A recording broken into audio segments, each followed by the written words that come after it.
as always, we pivot on Nemo Nation. The second half hour of the first hour we spend with our good friend, the Turtle. Touchdown, Tarrah herself. Pretty terrific. She arrives again for another edition of Breaker Breaker Backtalk. Good morning, Tarrah. Good to have you with us here on this beautiful Monday, the first Monday of National Truck Driver Appreciation Week, NTDAW. Excited to celebrate all of our truck drivers this week. How are you guys doing this morning? Doing great, doing wonderful. Thanks for asking. Dave's going to get a new hot water heater, and I got a chance to do a little running and skipping and jumping across Audubon Park with the Travis Manion folks. And I'm going to be spending some time at Bastion later on today with the folks from Fastport. So it's a great day. Are you guys going to go with the tankless water heaters, or are you going to go with the traditional water heater in your new home? We will be doing a tankless. We love that option. Unlimited hot water. In the camper, you get about 10 minutes, maybe, in the shower. So we're excited to upgrade. Yeah, for sure. Well, Tarrah, all I can say from the top and all the way through, go on. Well, guys, we are finally going to be deep diving into the comment section from our Mount Rushmore of Trucking Radio graphic that we posted. If you have not seen it yet, it is pinned right at the top of our Facebook page. Little backstory, we shared the video about us leaving satellite radio, and Bonehead Truckers, who, by the way, has just joined us on Nemo Nation last week, and it is up on our YouTube channel, jumped in and left a kind comment and said that you, Dave, along with Truckin Bozo and Bill Mack, were his Mount Rushmore of trucking radio. And now Mount Rushmore has 4 faces, so we went ahead and added Charlie Douglas to round it out. But that post kind of exploded. It went semi-viral, no pun intended. And some folks agreed, and others had honorable mentions. And a few feathers got ruffled from other corners of trucking radio, and we're not sure why, because the post wasn't about them. But either way, it sparked it sparked a big conversation, and we have a ton of comments to jump into. So we shall get started, shall we? Yeah, really quickly, by the way, the Paranormal Pie Man wanted me to tell you both good morning, but also let you know, this is really kind of priceless, that being a plumber in your situation, Tarrah, is a tankless job. Whoa! Whoa! Bing, bang. Bing, bang, boom. Bing, bang, boom. Jump on in. Tell us what's going on. Okay. Let's go. So Donna Inn kicked things off and said, I remember when you had the road gang, Bill Mack, Truckin Bozo, and the show out of Nashville all night did a lot of channel switching during those days, and Charlie Douglas started it all. And Bill H replied to that comment and said, Fred Sanders out of Chicago, another out of Norfolk, Virginia, I believe. So Dave, let's kind of start here. Tell us a bit about Trucking Bozo. I know you hosted a memorial show for him after his passing. But kind of, I want to break down everyone on the Mount Rushmore, everyone on the monument. So let's start out here. What kind of set Truckin Bozo apart from the rest? I think it was his approach to radio and the background that he had in radio. It was a completely different background, say, than mine or Charlie Douglas or even Bill Mack. Bozo was one of those, Dale was one of those guys who basically did a lot of fun kind of stunts on the air. One of the classics is the whole thing where he got everybody in town to flush their toilets all at the same time to clear out the plumbing, and it caused some problems, and I think he got fired on that one. But yeah, it was that sort of thing because back in those days, radio was like was just like a free for all. There was all kinds of stuff done on the radio that probably couldn't get away with today. Probably wouldn't want to get away with today. So he was that guy, and so he fit into the mix. He was out of Cincinnati when he came to trucking radio the year that Charlie Douglas left trucking radio per se and went on to WSM in Nashville, Tennessee. And the Music Country Radio Network, the MCRN, was being born out of Opryland and the Grand Ole Opry and WSM. All of that stuff is all linked together. And their idea was to build another radio network of that all-night AM radio network to compete against the trucking networks that were out there, or the trucking shows that were out there at that time. Wow. Does that Well, confuse things even yeah. more than probably? No, I love hearing the backstory. I think we are going to probably get a little confusing because we just have a lot of comments. A lot of people weighed in, and Ephraim S. said if there were only room for John Parker, and William S. followed up and said Honest John. And we had a lot of people weighing in the comments with a couple honorable mentions, but Honest John, John Parker, they were mentioned a ton. So where do they come into the story? Where do they come into play here? John Parker, very unusual human being. He Okay, explain. He was a record collector. Okay. And he came to Charlie Douglas and said, look, I'm a record collector, and I have collected every rock and roll and rhythm and blues records there are. Mm-hmm. So I want to move into country. I want to start a record collection in country music. He says, you guys have a lot of records there.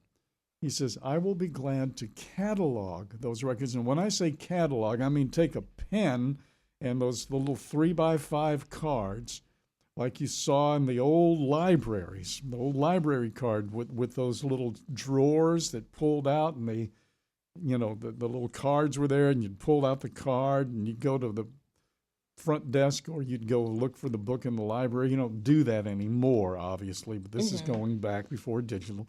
So he said, I will come in and catalog your entire record collection if I can have all of the spare vinyl that you don't need. Now, records are made out of vinyl, which comes out of the same hole in the ground that the diesel fuel and the gasoline and everything else comes out of the ground when it comes to petroleum. So when the Arab oil embargo hit in the early 70s, the record industry took a big hit on that. But this happened right before that happened. So we had all these records. I mean, if you called a record company and said, hey, we need another copy of 6 Days on the Road because ours is wearing out, they'd send you a case of records. I mean, you know, it was just crazy. The one thing that Charlie Douglas told me to do, he says, look, these guys are either going to accept you or reject you, so you've got to be who you are. Don't pretend to be somebody you're not. Don't pretend to be a truck driver or know anything about it, because you don't. And I said, I don't, and I probably never will either, because this is what I do. That's not what I do. This is what I do. So anyway, blah, blah, blah, blah, blah. We basically, I don't know what I was even talking John about. Parker. Oh, John Parker. John Parker. So John comes, thank you very much. John comes in and he does that. And we had a young lady who was working there. Her name was Bobby, and she was a hippie. And what I mean by that is, she came to work barefoot in those hippie type dresses and everything. She was crazy. And John came in and he started answering phones. And the next thing you know, he was working on the phones. And when Charlie Douglas left, we needed somebody to fill in, you know, my spot, since I took Charlie's spot. And I said, hey, John, how would you like to do the show? And he knew everything that there was to know. He had a great relationship with the drivers and the families he would call in on the phone, so he fit right in. And the Dean of Truth was born, and John became the weekend guy, and I became the weekday guy. And it all kind of happened all at the same time, but yet very slowly at the same time, if that makes any sense. It does. It definitely seems like he came in at just the right time. Yeah, And yeah. I mean, obviously people loved him. It's all in the comments. Everyone was mentioning him. So I definitely wanted to know that backstory. So thank you for that. It's a very cool story. Cometh the moment, cometh the Parker. I mean, there it is, right there. Go on. Well, Kenny H. said, Charlie, Dave, Bozo, and Bill left to right by the order of when they started trucking radio. The biggest names in trucking radio, I wouldn't change a thing if there can only be 4, but I might change the order they are on. Don't know what they mean by that, but Michael W. remembered and says, I'm glad that I was out there when an AM radio and a CB were all you had to get you through the miles. Don't forget Big John, who used to broadcast out of Gerald's Truck Stop. Do you know where Gerald's Truck Stop was, Dave? Yes. But I wanted to say something about the AM radio and the CB. It's my Please. contention that the trucking community, I'll put it that way, invented social media through the CB radio.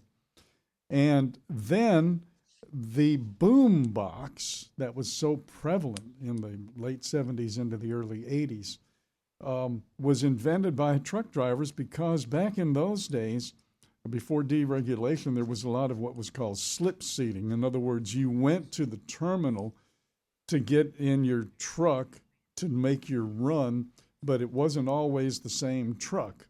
It was whoever truck was there for you that day. One of the big things for a company at that time was for a driver to get his own truck. Like they buy a new truck and they said, "This is your truck, Jim, and congratulations." And that Wow. was it was a big thing. So what these guys would do is they would go to a usually not all the time, but you could go to a junkyard and get a good Motorola super heterodyne AM radio from an old car, and they would make a nice box out of wood. They'd mount a couple of speakers in there, one or two speakers, put the radio in there, and they would have a portable radio / boom box, and they would power it up with a cigarette lighter and lunchbox in Wow. one hand and the radio in the other. And if that ain't a boom box, I don't know what is. That just kind of changed my view of trucking in just a slight way, just because I always think about these truck drivers and their trucks and they're customizing things. Some people put posters up in their back in the bunks and stuff. And so knowing that a lot of them were not getting cozy in there and they were kind of hopping from truck to truck, they kind of had to bring their stuff with them along, just kind of changes the way that I look at it, actually. But that's very interesting. I did not know that. That would be a great old timers conversation, by the way, for people to call up and talk about how it is they would personalize each individual truck when they'd go in, and what if they actually had a bag that had the stuff that went into the truck and how it was arranged. How long? What was the kit like? The If idea you of could putting find it together. enough guys my age that could remember anything, that would be a great conversation. Yeah, I mean, well, I mean, some of them. I mean, there are people who might be a decade younger than you who were part of that. I mean, in regards to the '70s, I mean, that would be something kind of interesting. Yeah. How long were they in those trucks? Do you know, Dave? Like the period of time that they had to kind of settle in? Was it only a day or did they have it for a week or two? Oh, all of the above. Okay, Yeah, gotcha. all of the above. Yeah, generally truck driving at that time. Well, let me rephrase this, you see, because here's the thing. We say now that there are so many avenues in trucking. There are so many aspects of trucking, categories of trucking now. Back in those days, that was the same. But you got to remember that right now we're talking to guys who are running garbage trucks through town. We are talking to people in school buses. We're talking to people who are Although the school buses is when they're by themselves in the school buses. Yeah. Like, hey, I got a bunch of bratty kids in here. Hold They on, I ain't gotta listening change to six. I this. gotta change 6 lanes in the blink of an eye with all this precious cargo here. I'm moving that really quick. Okay, good. They're not listening to us. They're listening to rock and roll like we did when we were in school. But we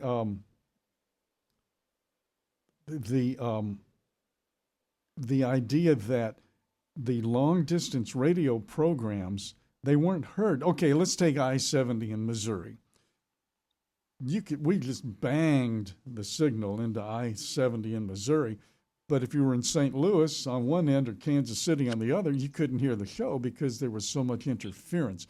So even though there were local drivers and regional drivers, folks who weren't even drivers who were, in offices and factories, policemen, firemen, surgeons. We used to have a guy who worked at Charity Hospital here in New Orleans. He was a surgeon, and they used to play the road gang in the operating theater. And they used to make requests.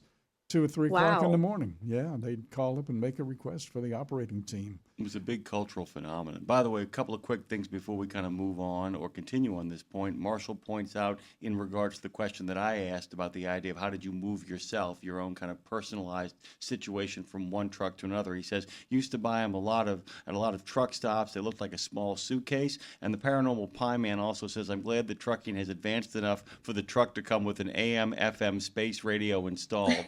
LOL. Yeah. Thank you very much. Well said. Good point. Well made. Tarrah, go on.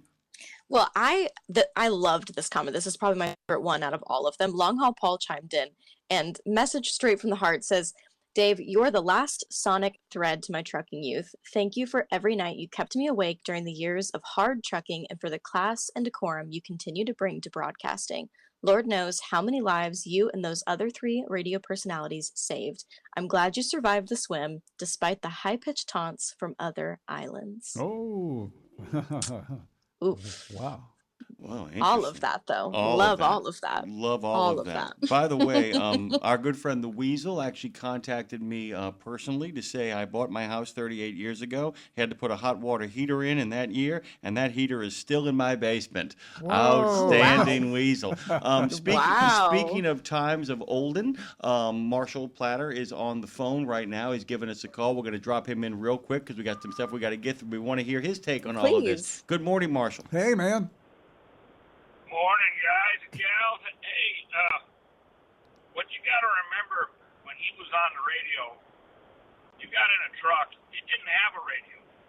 I can remember my first 3 or 4 trucks I drove, you had to go get your own radio. One, they didn't have AM, FM, nothing.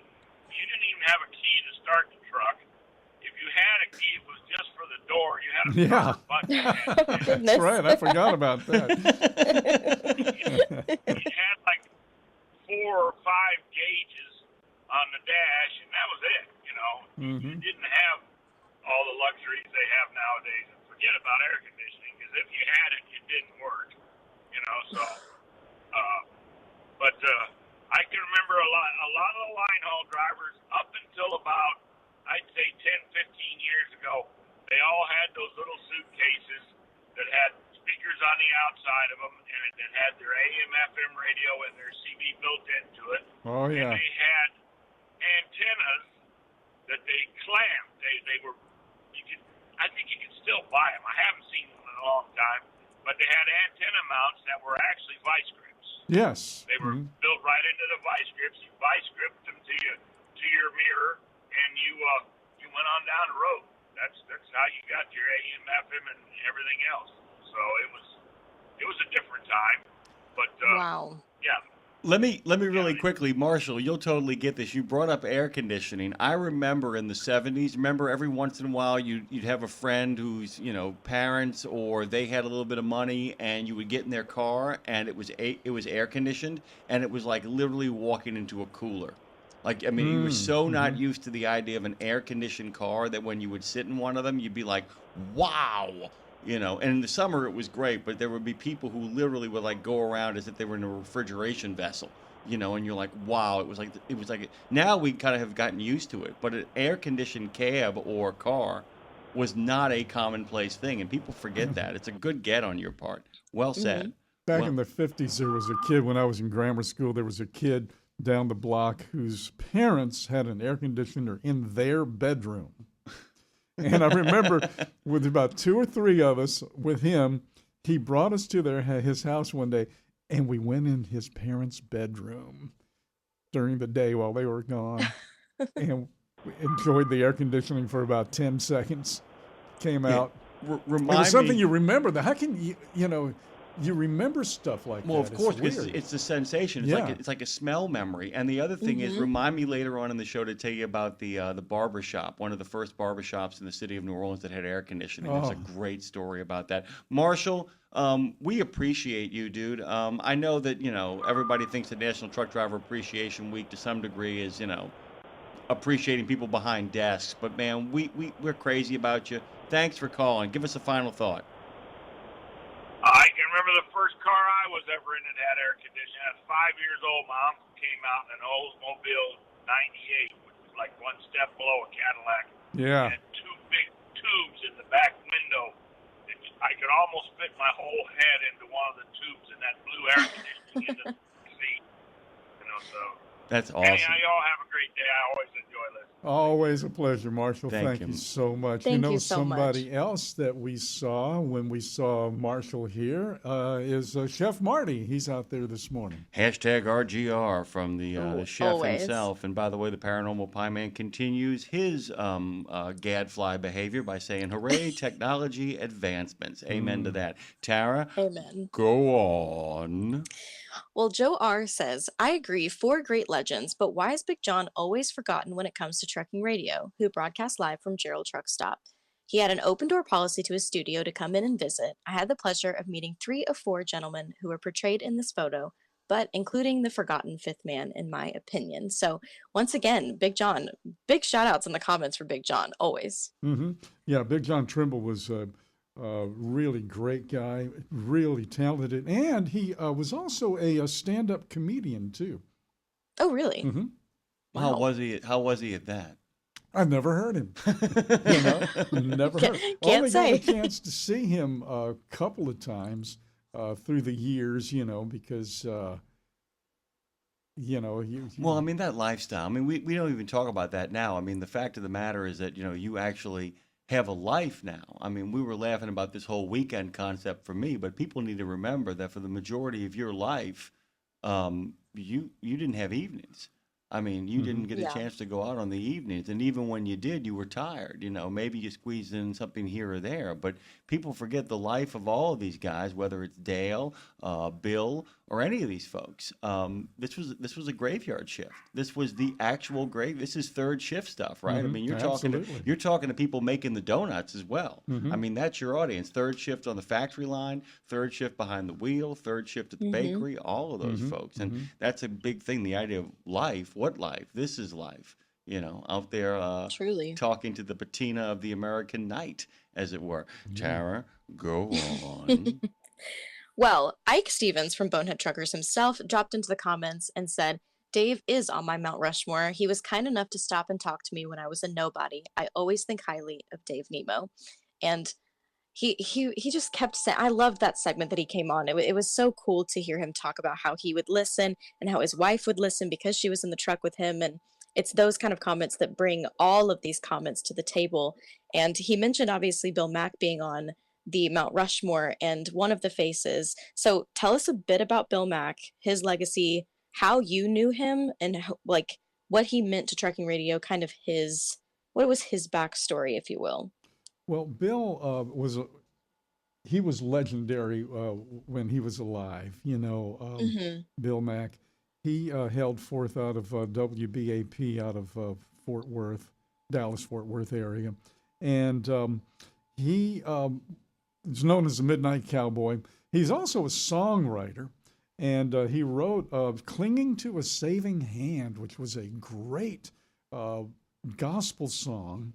Oh, really? That was made popular by Connie Smith back in the 60s. And then, remember Leanne Rimes' Blue? Yeah, I think so. Well, he wrote that. He wrote it for No Patsy way. Cline.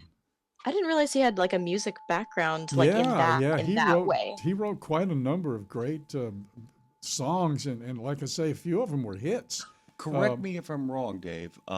And this is important. Bill wasn't always trucking radio, but he was already an incredibly accomplished overnight DJ when he actually began to make the move over to trucking radio. Yes. He was an incredibly talented DJ, straight up. He had a bigger audience than just trucking. His focus wasn't trucking. Charlie's great breakthrough is Charlie said, "We're here for the truckers. If you happen to come along for the ride, you're welcome.